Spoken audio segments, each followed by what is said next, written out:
The avoidant person sees far more in you than they're willing to acknowledge or than their behavior suggests they recognize. Behind their withdrawal, their criticism, their emotional distance, their inability to commit, lies a perception of you that they cannot openly express without triggering the vulnerability they've organized their life around avoiding. They see royalty in you, value that intimidates them, qualities that make you genuinely special and rare in ways that both attract them intensely and terrify them completely. This recognition of your exceptional worth is not something they can easily admit, because admitting it would mean acknowledging how much you matter, how much they stand to lose, how inadequate they feel in comparison, and how much they want something they don't trust themselves to maintain. The avoidant person's defensive patterns make it seem like they don't appreciate you, like they don't recognize your value, like they're indifferent to your unique qualities. But the truth is precisely the opposite. They see your worth so clearly that it overwhelms them. They recognize your royalty so acutely that it activates every insecurity and fear they possess. They value you so deeply that the prospect of being vulnerable about that value, of admitting they need you or want you or could lose you, creates anxiety. They manage, through the very withdrawal and distance that makes it seem like you don't matter to them at all. Understanding what the avoidant person actually sees when they look at you, the qualities they perceive and value, even while treating you in ways that suggest the opposite, provides crucial context for their confusing behavior. Their treatment of you is not reflection of your actual worth. It's reflection of their inability to handle the intensity of recognizing genuine quality, genuine compatibility, genuine importance in another person. You represent everything they claim to want, but everything their wounds tell them they cannot have or do not deserve. This creates impossible internal conflict, where the very qualities that make you valuable are the qualities that trigger their defenses most intensely. They see royalty in you, and instead of rising to meet it, they retreat from it, because meeting it would require them to believe they are worthy of it and capable of honoring it, beliefs their attachment wounds have made impossible for them to sustain. The qualities they recognize but cannot openly acknowledge. The avoidant person perceives specific qualities in you that they value deeply but cannot openly acknowledge without triggering vulnerability that feels intolerable. These qualities are not superficial attractions or convenient benefits you provide. They're fundamental aspects of who you are that the avoidant person recognizes as rare, valuable, and in many ways threatening to their defended sense of self. Understanding what they actually see in you, despite their inability to express it, illuminates both the depth of their internal conflict and the tragedy of their patterns preventing them from honoring what they recognize. The first quality they see is your emotional authenticity and willingness to be vulnerable. The avoidant person is simultaneously drawn to and terrified by your capacity to access and express your feelings, to be genuine about what you want and need, to show up without the layers of defense and performance that characterize their own presentation. They recognize this authenticity as strength rather than weakness, even though they've been conditioned to view emotional expression as dangerous. Your willingness to be vulnerable, to express love and desire and need without constant self-protection is captivating to them because it represents freedom they don't allow themselves. But it's also threatening because your vulnerability highlights their own defended rigidity by contrast, and because it invites them into reciprocal vulnerability they're not prepared to offer. The avoidant person also sees your consistency and emotional stability as qualities of exceptional value. You show up, you follow through, you maintain your care and investment even when they're inconsistent. You don't play games or create artificial distance. You're emotionally regulated in ways that create sense of safety and groundedness.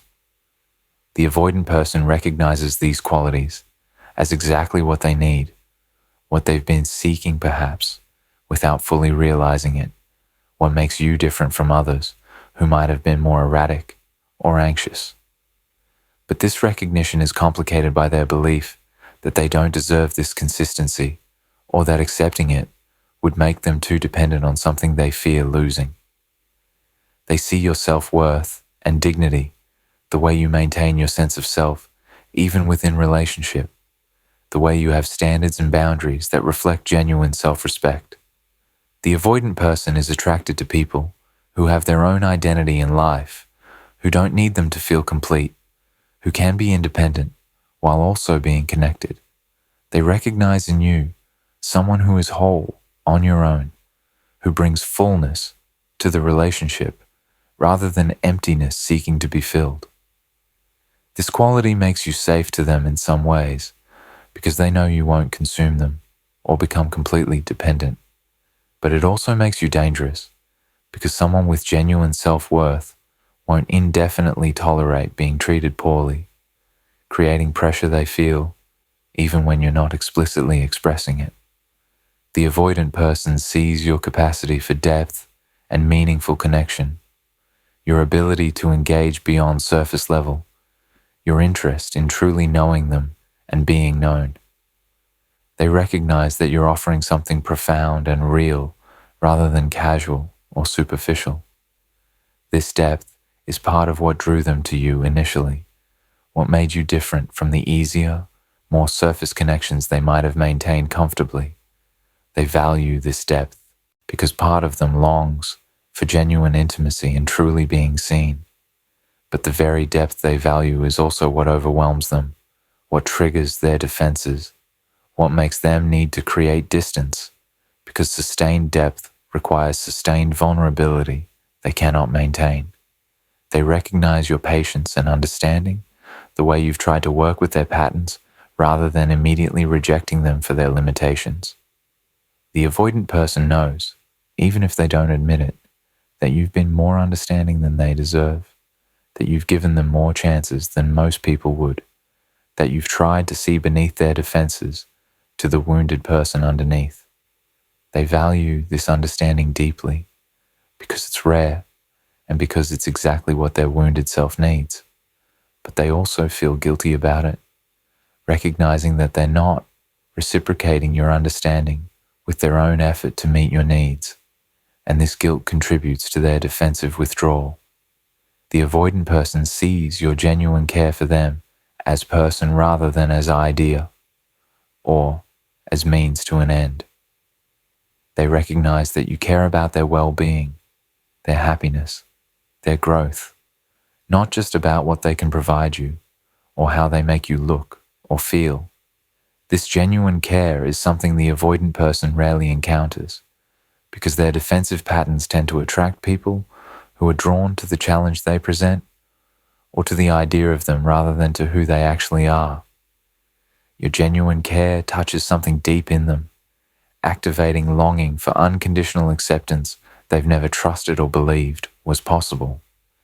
But this activation is precisely what triggers their flight response, because accepting genuine care requires believing they're worthy of it.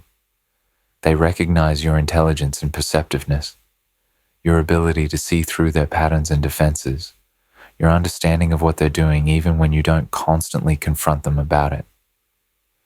The avoidant person knows at some level that you see them clearly, that you understand their attachment patterns, that you recognize their defensive maneuvers for what they are. This recognition is both attractive and threatening. It's attractive because being truly seen is what everyone wants at core level. It's threatening because being seen means they cannot hide behind their defenses successfully, cannot maintain the illusions they've constructed, cannot pretend their patterns are justified or invisible. The avoidant person also sees qualities in you that they wish they possessed themselves: your capacity for sustained emotional presence, your ability to work through conflicts rather than avoiding them, your willingness to commit and build toward future, your comfort with interdependence and vulnerability. They recognize these as strengths they lack, and this recognition triggers both admiration and insecurity. They're drawn to what you possess that they don't, but they also feel inadequate in comparison, intensifying their sense that they don't deserve you or cannot meet you where you are. All of these qualities that the avoidant person sees in you, that they value and are drawn to, exist in their perception, but remain largely unspoken. They cannot openly acknowledge what they see, because doing so would require vulnerability about how much you matter, how much they admire you, how inadequate they feel, how afraid they are of losing you. The acknowledgement would make their feelings undeniably real and would create implicit expectation that they should rise to meet you, should work to become worthy of what you offer, should reciprocate the qualities you bring. This pressure, even when entirely self-imposed rather than coming from you, is more than they can handle. So they see your royalty and value while treating you in ways that suggest they see neither. Why your value terrifies them into withdrawal. The very qualities that make you valuable, that the avoidant person recognizes and is drawn to, are the same qualities that terrify them and trigger their withdrawal. This paradox is at the heart of the avoidant person's relational dysfunction. They're most threatened by what they most want, most likely to flee from what they most need, most defended against the very people who could provide the intimacy and acceptance they long for. Understanding why your value terrifies them rather than simply attracting them reveals the mechanism that turns their recognition of your worth into reason for distance rather than reason for deeper investment. Your value terrifies the avoidant person because it makes losing you genuinely painful rather than just inconvenient or mildly disappointing. The avoidant person's entire defensive structure is designed to prevent them from becoming vulnerable to loss. They protect themselves by not getting too attached, not needing anyone too much, not allowing anyone to become so important that losing them would be devastating. But your value makes this protection strategy difficult to maintain. The more they recognize your exceptional qualities, the more important you become to them, the more they have to lose. This increasing vulnerability to potential loss is terrifying because it gives you power to hurt them, and their attachment wounds are organized around never giving anyone that power again. The terror intensifies because your value means they have to actually show up and perform at a level that matches what you deserve. If you were less valuable, if you were someone they didn't particularly respect or admire, they could maintain the relationship with minimal effort, knowing that you weren't really worthy of their best and that losing you wouldn't matter much. But your value creates implicit standard, an unspoken expectation that they need to bring their best self to meet you. The avoidant person knows at some level that you deserve consistency, vulnerability, emotional presence, commitment, all the things they struggle to provide. This knowledge creates pressure, even when you're not explicitly demanding these things, because they recognize the gap between what you deserve and what they're providing. Your value also terrifies them because it activates their deepest insecurity, the belief that they're not enough, that their authentic self is unacceptable, that if you really knew them, you would find them lacking and leave. When you're clearly valuable, when you're someone of substance and quality, the avoidant person becomes hyper-aware of their own perceived inadequacies. They compare themselves to you and find themselves wanting. They imagine that as you get to know them more deeply, you'll recognize that they're not as impressive or together as they might initially seem, that they're wounded and defended and limited in their capacity. This fear of being discovered as inadequate drives them to create distance before you can discover the truth and reject them. The recognition of your value means acknowledging they've found something rare that they might not find again, and this acknowledgement makes the stakes feel impossibly high. If you were just another person, easily replaced or not particularly special, the avoidant person could maintain their usual stance that they can take relationships or leave them. that they'll be fine either way, that no one person is irreplaceable. But your value challenges this stance. They recognize that what you offer is not common, that your specific combination of qualities is rare, that finding someone else who matches what you provide would be difficult or impossible. This recognition makes the relationship feel high stakes in ways that trigger the avoidant person's anxiety. The more special you are, the more they have to lose, and the more terrifying the prospect of loss becomes.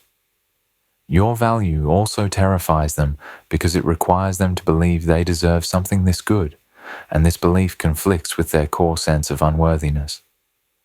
The avoidant person learned early that they weren't worthy of consistent care, that their needs were burdens, that their authentic self was not acceptable.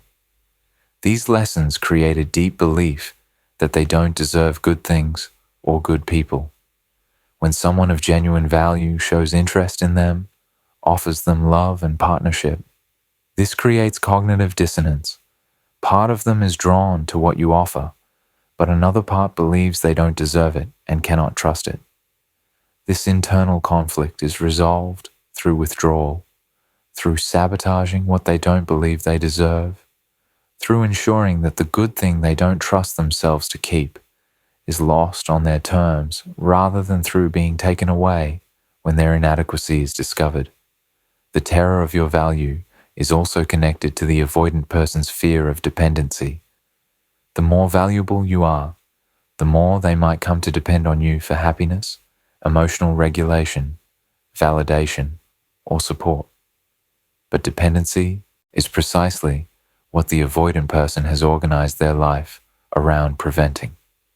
They fear that if they allow themselves to depend on you, if they let themselves need you, you will have power over them. You could leave and devastate them. You could withdraw your care and leave them bereft. You could use their dependence to control or manipulate them. These fears, formed through early experiences where depending on caregivers led to pain, make your value threatening rather than comforting. The better you are, the more they might need you, and the more terrifying that need becomes. Your value also triggers the avoidant person's fear of losing themselves in the relationship. They fear that if they fully engage with someone as valuable as you, if they allow the relationship to become as important as your value suggests it could be, they will lose their individual identity and autonomy. They imagine being consumed or absorbed, having to sacrifice their independence and sense of self to maintain connection with you. This fear is not rational or based on anything you've done. It's based on their internal experience, where intimacy and selfhood feel mutually exclusive, where being close to someone means losing themselves. The more valuable the person, the more all-consuming the relationship might become, and this potential for consumption triggers their defensive withdrawal. How they devalue what they actually treasure. The avoidant person's response to recognizing your value and feeling terrified by it is to engage in defensive devaluation, a psychological process where they consciously or unconsciously diminish your worth, focus on your flaws, and convince themselves that you're not as special as they initially perceived. This devaluation serves crucial defensive function.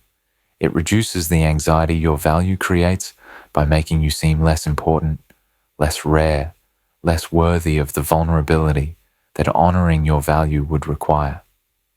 Understanding how they devalue what they actually treasure reveals the mechanism that allows them to walk away from or mistreat people they genuinely recognize as exceptional. The devaluation begins with the avoidant person shifting their focus from your strengths to your perceived flaws and incompatibilities. The qualities they initially found attractive or admirable become reframed as problems or concerns. Your emotional authenticity becomes too emotional or overly sensitive. Your desire for closeness becomes neediness or clinginess. Your standards and boundaries become demanding or high maintenance. Your depth becomes intensity that feels overwhelming. This reframing allows them to justify their withdrawal by creating narrative where the problem is you, rather than their incapacity to handle intimacy with someone valuable. The avoidant person also engages in comparative devaluation, mentally contrasting you unfavorably to idealized past partners or to hypothetical future partners who would be better matches. They start remembering their exes or past connections as having been easier, less complicated, more compatible, conveniently forgetting why those relationships also failed or why they left those people. They imagine finding someone in the future who will have all your positive qualities without any of the perceived negatives, someone who will want exactly the level of closeness they're comfortable with, and no more. These comparisons are fantasy, designed to make you seem less irreplaceable, less valuable, less worth the discomfort of working through their anxiety to maintain the relationship. The devaluation also involves minimizing the significance of what you've shared and what you provide. The avoidant person starts telling themselves that the relationship wasn't that special, that the connection wasn't that deep, that what you offer isn't that rare or important. They downplay positive experiences you've had together, reframe meaningful moments as less significant than they felt at the time, and convince themselves that replacing what you provided would be easy. This minimization protects them from the pain of loss by making the loss seem smaller and less consequential than it actually is. Another devaluation strategy involves the avoidant person attributing your positive qualities to luck or circumstance rather than to who you fundamentally are. They tell themselves, you were just in the right place at the right time, that anyone could have provided what you provided, that your good qualities are not inherently yours, but rather were just convenient matches for that particular moment in their life. This attribution allows them to diminish your specialness, making you seem interchangeable rather than irreplaceable. The avoidant person also devalues through exaggeration of minor issues into major incompatibilities. Small differences in preferences, occasional miscommunications, or normal relationship friction become magnified into evidence that you're fundamentally wrong for each other. They become hypercritical, focusing obsessively on things that didn't bother them before or that wouldn't bother them in someone they felt safer with. This exaggeration serves to justify their withdrawal and to convince themselves that leaving or creating distance is rational response to genuine incompatibility rather than defensive response to their own anxiety about intimacy. The devaluation sometimes takes form of the avoidant person convincing themselves they never really cared that much, that they were never as invested as they might have appeared, that their feelings were less deep than they actually were. They rewrite the history of the relationship in their mind, remembering themselves as having always been ambivalent or uncertain, forgetting or minimizing the moments of genuine connection and care they experienced. This rewriting protects them from acknowledging how much they're actually losing and from sitting with regret about pushing away someone they cared about deeply. Paradoxically, the devaluation is often most intense when the avoidant person is most aware of your actual value. When they're confronted with clear evidence of your exceptional qualities, when you do something that highlights your worth, when others validate what they see in you, the avoidant person's defensive devaluation intensifies. They cannot admit that someone this valuable wants them and that they're pushing that person away through their own limitations, so they work harder to convince themselves you're not actually that valuable. The better you are, the harder they work to see flaws. The devaluation also serves to make ending the relationship or maintaining distance feel like the avoidant person's choice, rather than like loss they're suffering. If they've convinced themselves you're not that great, that the relationship wasn't that important, that you were incompatible anyway, then walking away feels like their decision, their preference, their power. But if they acknowledge your value fully, Walking away becomes loss. They're choosing through their own dysfunction, and this acknowledgement triggers shame and regret they cannot tolerate. The devaluation allows them to maintain their ego and their narrative that they're choosing independence rather than running from intimacy.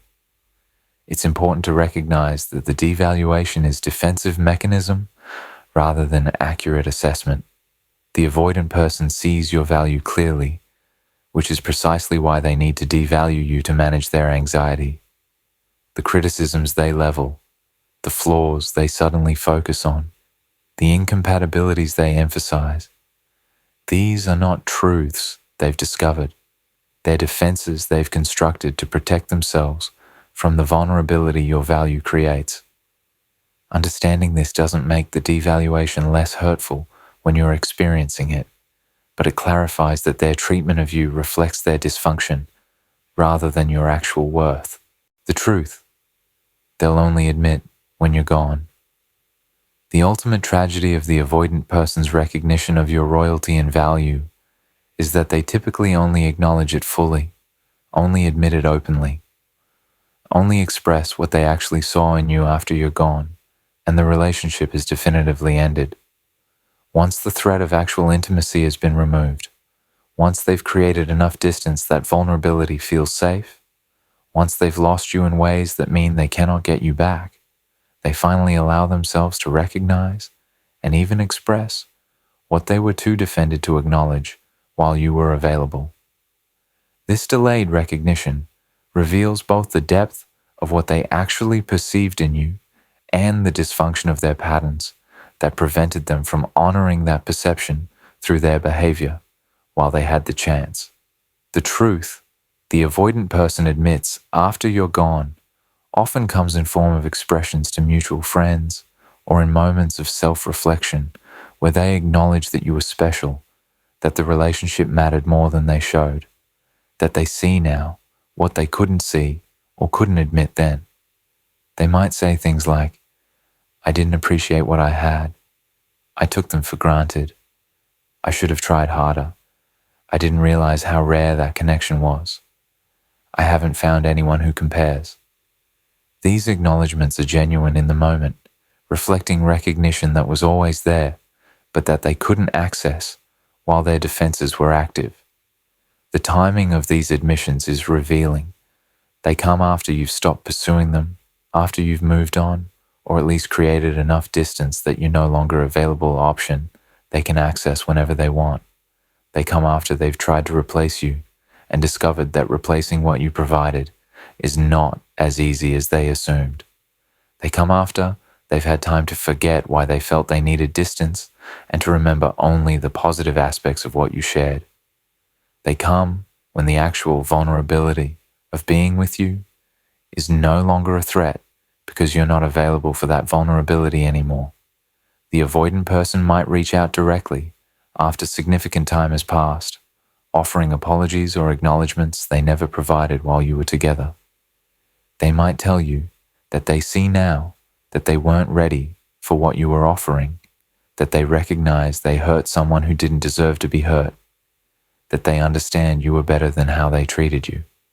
These expressions can feel validating because they confirm what you knew all along, that you were valuable, that you deserved better, that their treatment of you was about their limitations rather than your inadequacy. But these expressions also typically come too late to repair what was broken and often serve the avoidant person's need to relieve their own guilt more than they serve any attempt at genuine amends. The truth they admit after you're gone also reveals itself in how they compare future partners to you. The avoidant person might find themselves constantly thinking, "This person isn't as understanding. This person doesn't get me the way they did. This is easier but also emptier. I can breathe here, but I also don't feel anything." These comparisons reveal that they're measuring everyone against the standard you set, finding others lacking in the specific ways you were exceptional. But because they're now with someone who doesn't trigger their defenses as intensely, because they can maintain comfortable distance with someone they don't value as highly, They might stay in these lesser relationships rather than doing the work to become capable of honoring someone of your caliber. Sometimes the truth comes out in moments of crisis or vulnerability when the avoidant person's defenses are lowered. They might admit to close friends or family during difficult period that they made mistake letting you go, that they think about you more than they should, that they wonder what would have happened if they'd been capable of showing up differently. These admissions in private, while never communicated directly to you, confirm that the recognition of your value exists and has existed all along, buried beneath defensive layers that prevented it from shaping their behavior while you were present. The truth, the avoidant person admits, might also take form of regret they carry but never express, internal acknowledgement that they destroyed something valuable through their own patterns. This private regret might influence their future relationships, making them slightly more aware of their patterns or slightly more motivated to try to do better, though true change still requires more than regret and awareness. The regret confirms that they knew what they had, that they recognize your worth, that they understand on some level that their treatment of you was their loss more than yours. What's important to understand about these delayed admissions of your value is that they don't change what happened, and they don't obligate you to give them another chance or to wait for them to become capable of honoring what they recognize. The avoidant person, seeing your value clearly after you're gone, is closure for you in some ways. Confirmation that you weren't wrong about the connection or about your worth. But it's not reason to return to someone who could only appreciate you in retrospect, who needed to lose you to recognize what you offered, who was too defended to honor your royalty while they had access to it. Their delayed recognition is their burden to carry, their lesson to learn, their regret to process. Your responsibility is to find someone who can recognize your value in real time and who has capacity to honor that recognition through consistent, vulnerable presence rather than through retrospective acknowledgement of what they destroyed. The avoidant person sees royalty in you. They recognize your value with clarity that would shock you if you knew the extent of it. But their wounds and defenses prevent them from responding to that recognition in ways that serve the relationship or honor what you deserve. They see your worth and they withdraw from it. They treasure you and they devalue you. They know you're special and they treat you as replaceable. This contradiction is the tragedy at the heart of avoidant attachment, and understanding it helps you recognize that their treatment of you was never a reflection of your actual value, but rather a reflection of their inability to handle being close to someone genuinely valuable. You are exactly as worthy as you believed yourself to be, exactly as special as you felt you were, exactly as deserving of genuine love and commitment as you knew you deserved. The avoidant person's inability to honor your royalty speaks to their limitations, not to any lack in you. Someone who can see your value and has the capacity to honor it through their presence and commitment exists, and that person deserves your investment far more than someone who could only acknowledge your worth in absence.